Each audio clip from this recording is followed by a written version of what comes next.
My sister-in-law and I have an agreement. She watches my kids 3 days a week, and I watch hers 3 days a week. This agreement has stood since March 2020 without issues. Any changes have been discussed weeks in advance. A couple weeks ago, we had an argument. The next day, I brought my kids to her house, dropped them off, and left.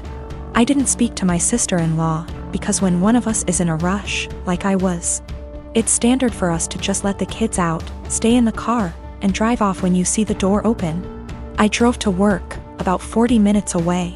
When I got there, I had about 20 missed calls, and even more texts, all from my sister-in-law, all saying she didn't want to watch the kids given our argument. Her first text arrived a little before I got to her place, but I didn't see it until I got to work because my phone is always on silent when I drive. I rang her, said I'll arrange to work from home, then come get the kids. She said I have 45 minutes to get back to her place or she would call the police.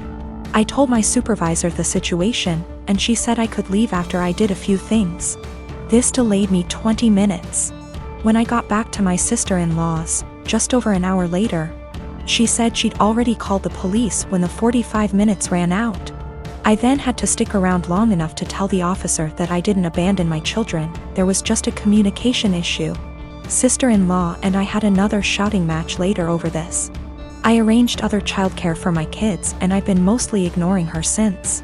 However, she reached out and apologized, and has asked if I'd be willing to go back to the old childcare arrangement. I work with kids. If I got child abandonment on my record, I would never work in my field again, which she knew. And her calling the police was a massive overreaction, so if she needs a babysitter she can go whistle for all I care. She said that if I checked my phone, talked to her that morning, or came back when I was supposed to, she would not have needed to call the police, and I did this to myself. As she gave me a warning with that first text and I could have checked my phone or spoken to her directly when I got to her place. All of which she says she would have done if she were in my position, given that we'd argued the night before. I've told her that if she thinks I'm babysitting for her, she's delusional, and she's on her own. Because of my refusal, it's looking like she may have to quit her job because my brother and her would pay more for a babysitter than they would earn from her working. My mother and brother have both called me an arsehole because there were no consequences to her calling the police, and that while she overreacted, she's apologized, so if I really forgive her, I'll let us move on. This income loss would also mean that she, my brother, and my niece and nephew might need to move somewhere cheaper. That my brother might have to take on extra hours at work. And in an extreme scenario they may even be completely unable to live independently, meaning they'd have to move in with her parents, who live several hours away. Since we met, my boyfriend has been on and off of Tinder. I've been very clear that it hurts me, but he always defended it as just him wanting an ego boost. A few months ago we had a major argument about it where I threatened to leave, and I honestly thought that was going to be the end of it. Pretty naive, really. Also, I should note his ex before me left him for this very reason. I feel like an idiot for thinking he'd ever change. Today I woke up and realized he'd been using my phone and his email was logged in. I noticed he'd gotten an email from an app called Hinge. Just to give you an idea of the kind of app this is, the description read, "The app that was designed to be deleted." Great. My stomach instantly dropped. I logged into it with his phone number and he's put up profile pictures of him that I've taken when we've been on days out together. In his description he's got things like, "We'll get along if you like Chinese and have a dog. If you're silly and comfortable and overshare." He's also put in as a strict preference that he wants to be matched with Hindus/Muslims only. I'm white British. I knew something was going on yesterday but wasn't sure what. He was acting differently and it was making me so anxious. He had the nerve to tell me that I must just be hormonal? I think the worst part about it is his reaction to all of this. He heard me crying, acted concerned, and then saw me with his phone. At which point he just took it from me and went back to bed. That was about an hour ago, and the only interaction I've had with him since was him asking me to open the bathroom door. Not to see if I was okay, but because he needed to pee.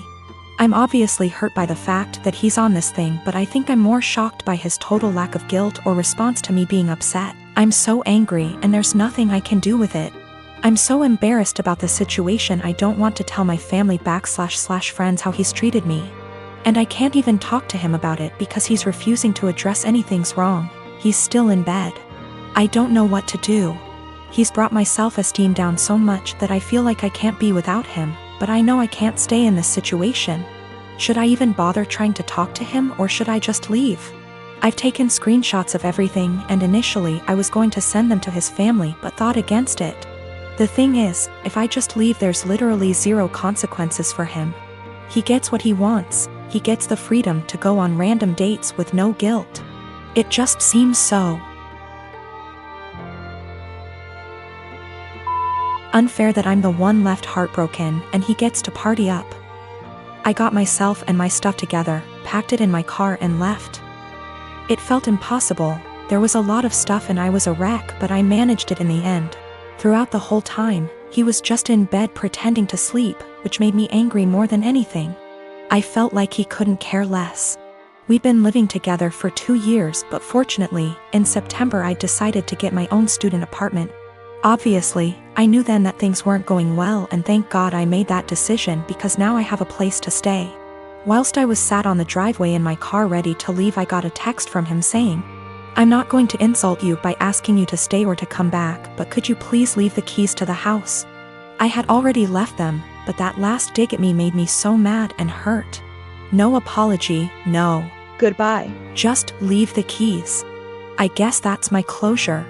I'm sad that this shit show of a relationship has come to an end, angry that it happened the way it did, but funnily enough, I'm relieved.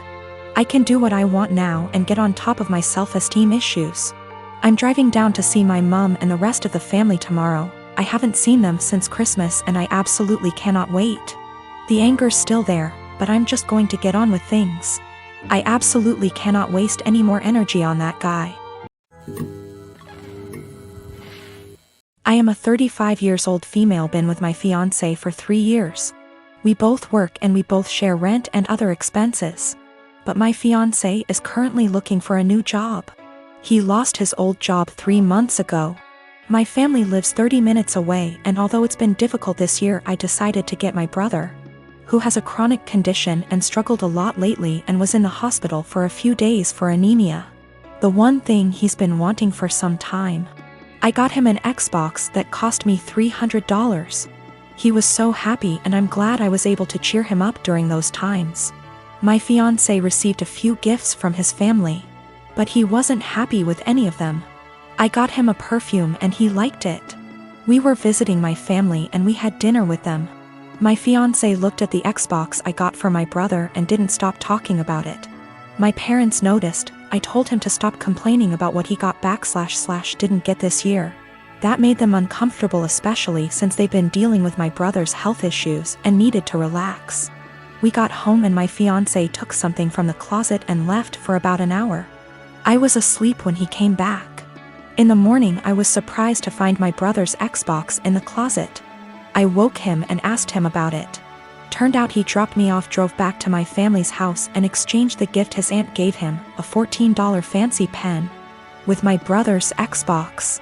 He said that my brother was happy to exchange gifts. I was so mad. I told him this wasn't for him and he basically took something that is not his. Not to mention a pen for an Xbox, that's ridiculous. He told me that maybe I shouldn't have spent $300 while trying to pay for rent. I told him as long as I can pay rent that's not a problem. And that he needs to find a job if he thinks my money isn't enough. I called my mom and I found out that they didn't actually exchange gifts. My fiancé pressured my brother into giving him his Xbox. I was livid and so mad. I told him to take the Xbox back to my brother, but he said it was between him and my brother, but I insisted. He refused, so I ended up taking it myself. My fiancé argued when I took it and said that I was pressuring him and treating him poorly and have no respect for his feelings. I told him he was wrong to make my brother give him his gift and causing him stress and ruining his joy. I apologized to my brother and my parents and I felt awful because of how my fiancé behaved. My fiancé isn't talking to me, saying that I have no consideration for his feelings and not understanding how he feels, not having money to buy himself the things he likes.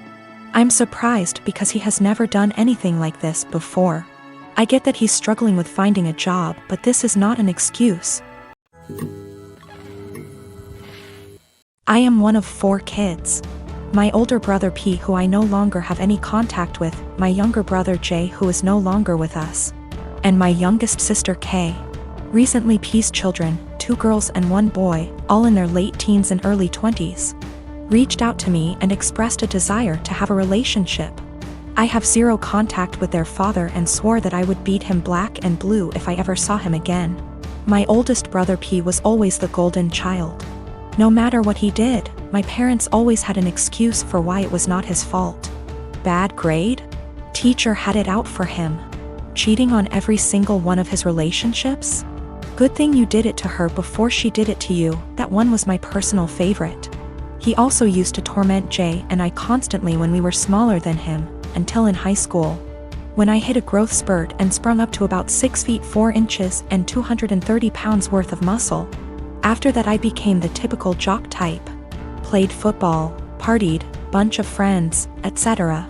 Well, my younger brother, Jay, didn't get as lucky and stayed pretty small and scrawny throughout high school and college, only getting up to about 5 feet 8 inches, and didn't have a super active social life.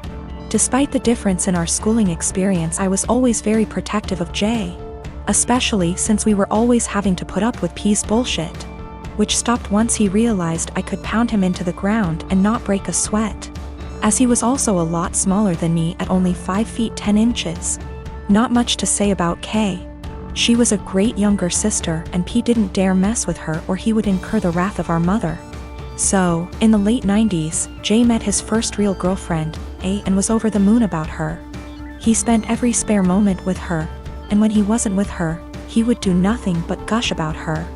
I had never seen him so happy. Well, one day, he comes to us, all smiles, and announces that A is pregnant and they are expecting.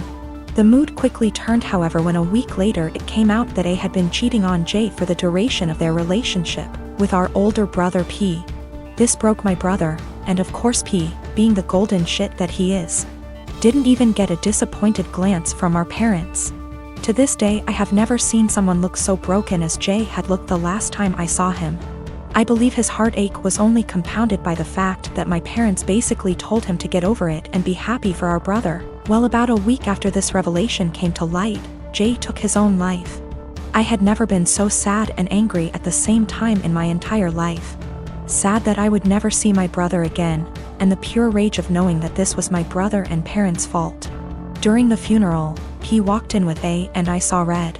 Thankfully I had other family there to stop me from doing anything stupid, but I told P that if I ever saw him again, I would kill him. Shortly after that, I cut contact with 90% of my family, with the exception of K and a cousin I had always been close with, because everyone except them wanted to make excuses for my parents and P. Even though my sister was just as crushed about Jay's death as I was and was angry for a long time. She and her then boyfriend, future husband, hit a financial rough patch after graduating college and were forced to move in with our parents. Due to unrelated drama at the time, they couldn't stay with me. So my sister stayed with them for several years, and over that time their relationship improved, and even though I wasn't thrilled at the time, I understood. She still doesn't really have a relationship with P, but is cordial if they meet. I don't blame her, because our parents did a lot for her and daughters love their cousins. So I didn't want to put her in that kind of position of choosing. I never had any kids, and truth be told, I never wanted any.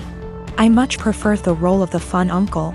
Kay met a great guy and had 2 daughters, who I absolutely adore. P had 2 more kids with A before cheating on her and splitting, and I've never met any of them. My parents have tried to make contact a handful of times, but I always told them to kick rocks. So last week, I'm chatting with Kay's daughters, 19 and 17. And they mentioned that their cousins have wanted to meet me for a long time and were hoping I would be willing to meet them as well. I don't believe they know everything that transpired between their dad and I, but I would be lying if I said I never had any desire to meet them.